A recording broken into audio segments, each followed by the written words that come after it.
7 kabinet jatuh dalam 9 tahun. Bahwa internasional ini memang kedengarannya tuh oke gitu ya. Tapi apa gunanya kalau di negeri sendiri berapa? Mosi tidak percaya ini adalah sebuah pernyataan formal dari parlemen bahwa mereka itu tidak percaya lagi atau tidak memberikan dukungan lagi pada kabinet yang menjabat saat itu. Karena koalisi pada saat itu masih sangat rapuh. Daerah-daerah di Sumatera, di Sulawesi, itu mereka merasa hanya dijadikan tanda kutip sapi perah seperti itu. Bung Karno pun pada saat itu mengumumkan dekret presiden 5 Juli 1959.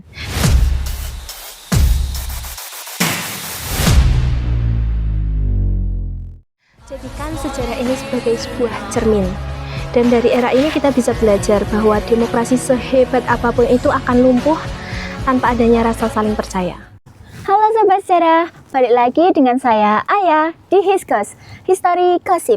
Oke Sobat, hari ini kita bakalan membedah era 1950 sampai 1959 yang masa partai politiknya tuh panas banget, melebihi kota Wonosari siang ini.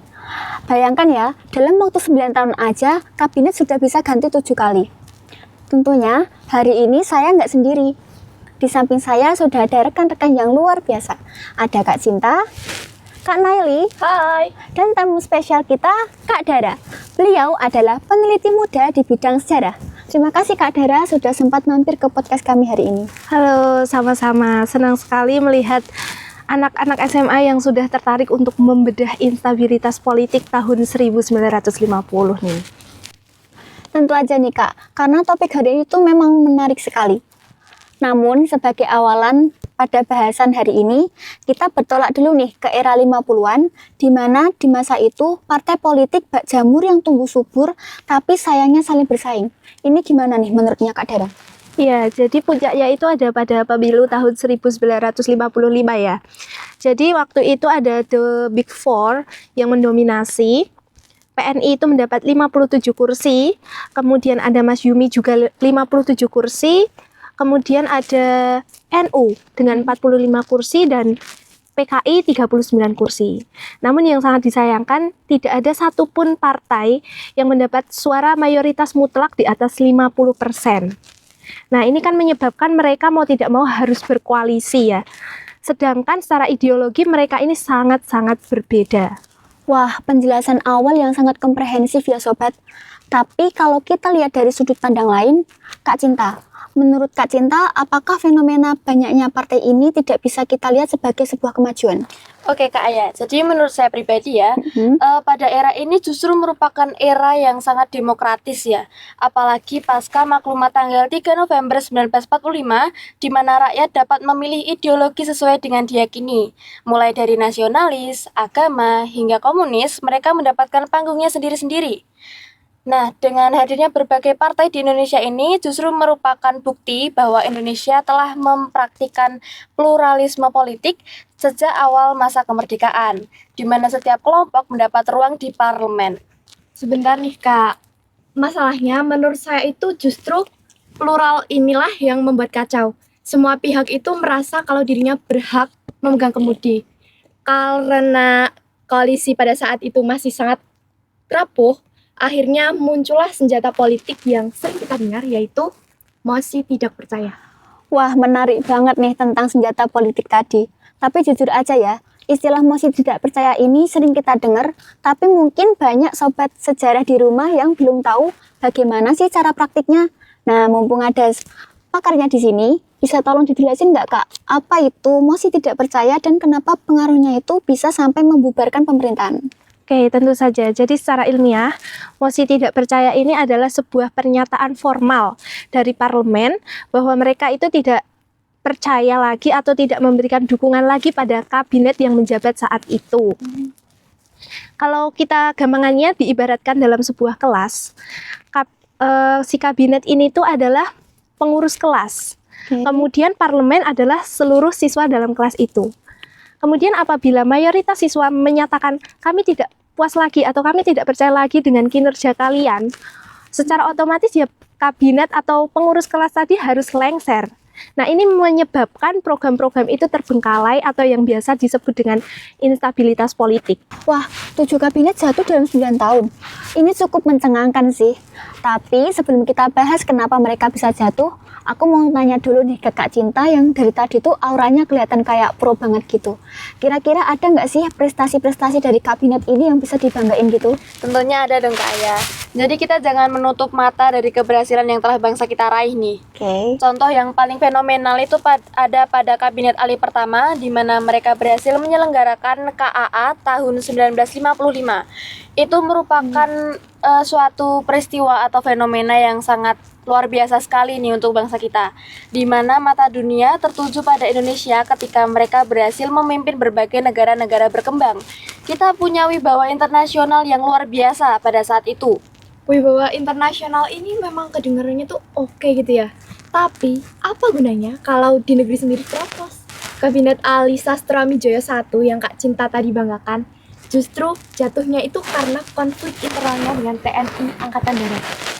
Prestasi di kancah internasional pun nggak akan menutupi kegagalan Kabinet Ali dalam berkoordinasi dengan kekuatan militer di negerinya sendiri. Oke, mungkin kalau militer ada dinamikanya sendiri ya. Tapi coba deh Kak Naili lihat pada Kabinet Juanda. Sebelum ada deklarasi Juanda, laut di sekitar kita itu dianggap sebagai laut bebas, di mana kapal-kapal internasional itu dapat dengan mudah berlalu lalang di sekitar negara kita. Tapi dengan kabinet ini membuat laut-laut yang ada di sekitar kita menjadi sebuah satu kesatuan dalam bingkai NKRI, merupakan sebuah warisan ya, bisa disebut sebagai warisan yang abadi untuk negeri kita. Bagus. Tapi warisan abadi itu sih menurutku bagus ya Kak. Tapi memangnya rakyat cukup makan deklarasi? Lihat dulu kegagalan ekonomi kita pada waktu itu. Menurut saya rencana Kasimo itu ide yang jenius. Tapi sayangnya pada waktu itu program ini tuh gagal total karena menteri yang baru menjabat selama 1 tahun sudah diganti lagi. Akibat elit di Jakarta sibuk main mosi-mosian, yang akhirnya itu inflasi jadi melonjak dan rakyat juga yang harus antri beras. Menurut saya, sebagus apapun programnya, jika koalisi di parlemen niat menjatuhkan, maka tetap rakyat yang akan jadi korbannya. Wah, makin panas ya. Yang satu pamer prestasi, tapi yang satu lagi bahas kegagalan. Nah, kalau menurutnya Kak Dara, sebenarnya apa sih faktor paling krusial yang bikin mereka ini satu persatu tumbang? Oke, jadi kalau kita lihat data faktual secara runtut ya, instabilitas ini tuh terjadi karena ketidakmampuan partai koalisi untuk berkompromi terkait isu-isu tertentu. Contohnya, Kabinet Natsir yang jatuh karena persaingan dengan PNI. Soal Peraturan Pemerintah Nomor 39 Tahun 1950 saat itu, yaitu tentang pembentukan DPRD.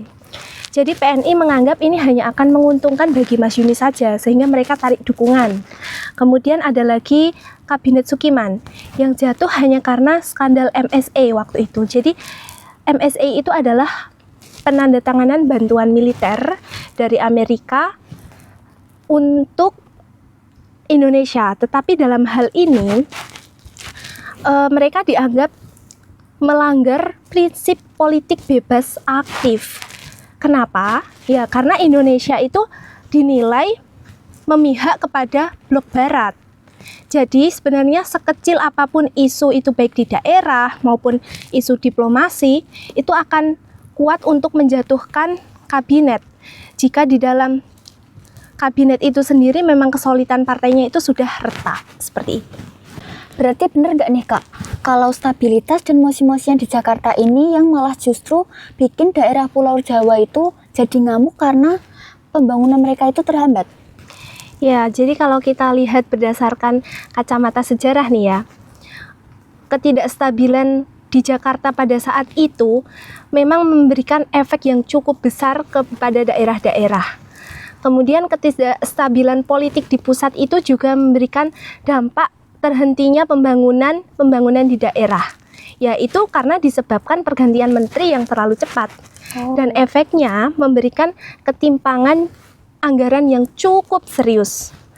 Kemudian daerah-daerah di Sumatera, di Sulawesi, itu mereka merasa hanya dijadikan tanda kutip sapi perah seperti itu. Oke. Di mana devisa dari hasil bumi mereka itu terus ditarik ke pusat, tetapi ya justru pembangunan di daerah mereka malah macet. Nah, inilah menyebabkan gerakan PRRI dan Permesta. Gejolak itulah sebagai bentuk tuntutan otonomi karena pemerintah pusat itu dianggap gagal untuk menjaga stabilitas nasional, seperti itu. Wah, kalau ditarik benang merahnya, drama persaingan ratusan partai politik ini memang luar biasa ya. Lalu, bagaimana akhirnya drama panjang instabilitas ini usai, Kak? Nah, puncaknya itu saat Presiden Soekarno menilai parlemen ini sudah buntu. Dan faktanya dari 172 kontestan pemilu 55, banyak sekali partai kecil yang akhirnya tidak bertahan, kemudian melebur ataupun bergabung ke partai-partai besar agar tetap punya posisi politik. Dan karena kestabilan negara ini tidak kunjung tercapai, akhirnya Bung Karno pun pada saat itu mengumumkan dekret presiden 5 Juli 1959. Dan inilah yang menjadi titik balik di mana kita meninggalkan demokrasi liberal dan mulai menapaki demokrasi terpimpin. Di mana di mana di sini kebebasan politik itu sangat-sangat dibatasi, kemudian jumlah partai juga sangat-sangat disederhanakan untuk mencapai sebuah kestabilan negara. Luar biasa. Tapi sayang sekali tiba-tiba kita sudah sampai di penghujung episode nih Sobat. Nah, sebelum kita tutup, saya mau mendengar closing statement dari para rekan yang luar biasa. Mungkin bisa dari Kak Cinta dan Kak Naili dulu. Dari saya, kebebasan memang hak yang harus dijaga, tapi persatuan adalah jiwa bangsa. Tanpa komitmen untuk bersama, kebebasan hanya jadi senjata untuk saling menjatuhkan sesama. Dan jangan lupa di balik kursi yang diperebutkan, ada perut rakyat yang harus dikenyangkan. Jika politik terus labil, maka ekonomi rakyat pun sulit untuk stabil. Wah, gong banget ya kata-katanya. Sekarang dari Kak Dara nih, kira-kira ada pesan pamungkas apa yang bisa disampaikan kepada para Sobat Hiskos di rumah? Oke, buat Sobat Hiskos di rumah, jadikan sejarah ini sebagai sebuah cermin. Dan dari era ini kita bisa belajar bahwa demokrasi sehebat apapun itu akan lumpuh tanpa adanya rasa saling percaya. Mari kita jaga integrasi bangsa, jangan biarkan perbedaan demokrasi ini menghancurkan persatuan yang sudah kita bangun dengan susah payah. Dan karena tanpa stabilitas kita tidak akan pernah mampu tentunya untuk melangkah maju bersama. Wah, benar-benar diskusi yang luar biasa ya Sobat. Diskusi siang ini menyadarkan kita bahwa kebebasan tanpa stabilitas bisa merusak kesejahteraan rakyat. Era 1950 sampai 1959 mengajarkan kita bahwa demokrasi membutuhkan komitmen nasional, bukan sekadar kepentingan kursi. Terima kasih Kak Dara, Kak Cinta, dan Kak Naili. Terima kasih juga buat para Sobat Hiskos di rumah. Jangan lupa like, comment, and subscribe. Saya Aya pamit undur diri. Hiskos, Learn the history, solve the mystery. see you!